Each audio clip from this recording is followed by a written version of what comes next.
This is a 5-minute English narration summary for Chapter 5, Defending the Ancestral Lands. It is designed to be read at a moderate pace with historical gravitas. Defending the Ancestral Lands, the 60 Years' War. 1. Pontiac's War and the British Betrayal. The year 1763 marked a turning point. With France defeated, the British became the sole masters of the continent. But while the French had embraced the native tribes, the British treated them with scorn and neglect. This sparked Pontiac's War, a sophisticated movement for independence led by the Ottawa chief Pontiac. The British response was ruthless, including the early use of biological warfare, distributing smallpox-infected blankets to tribes. The war ended not with a victory, but with the Proclamation of 1763, which forbade white settlement west of the Appalachians. While the indigenous peoples saw this as a Bill of Rights, the American colonists saw it as a betrayal, a spark that would lead to the American Revolution. 2. The fracture of the Revolution. When the Revolutionary War broke out in 1775, indigenous nations faced a choice: the British or the rebels. The centuries-old Iroquois Confederacy finally shattered under the pressure. Most sided with the British, hoping to protect their borders. However, in the Treaty of Paris, 1783, the British ignored their allies completely, ceding all indigenous lands to the new United States. For the tribes, the victory of American independence was a catastrophe. 3. Tecumseh's Vision and the Legendary Curse. The final great hope for a unified native state rested with the Shawnee leader Tecumseh.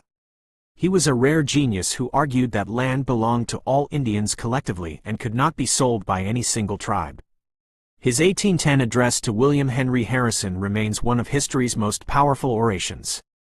Tecumseh's dream died with him at the Battle of the Thames in 1813.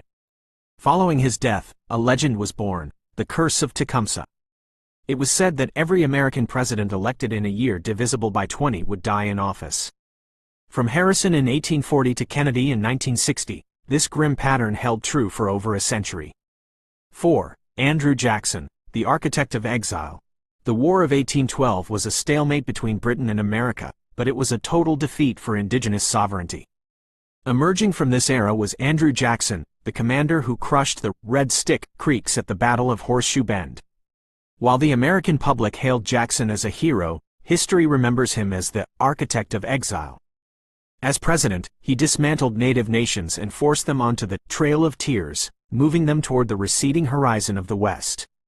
5. The Final Embers, Black Hawk and the Seminoles. The resistance did not end overnight. In 1832, Black Hawk led a desperate attempt to return to ancestral cornfields in Illinois, a conflict that saw a young Abraham Lincoln serve in the militia. In the Florida swamps, the Seminoles, joined by black Seminoles, escaped slaves, fought a decades-long guerrilla war. It was the most expensive Indian war in U.S. history, costing millions of dollars and thousands of lives before the final survivors were forced to New Orleans and beyond. Conclusion. The end of the 60 Years' War. Historians call the period from 1754 to 1814 the 60 Years' War. It was a single, continuous epic of struggle. By its end, the vibrant, great rooms of the eastern tribes were occupied by white settlers.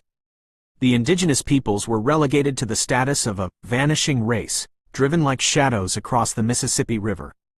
Their defense of the ancestral lands had been brave and bloody, but the tide of expansion proved inexorable. Narrator note. Pause for 3 seconds at the end for impact.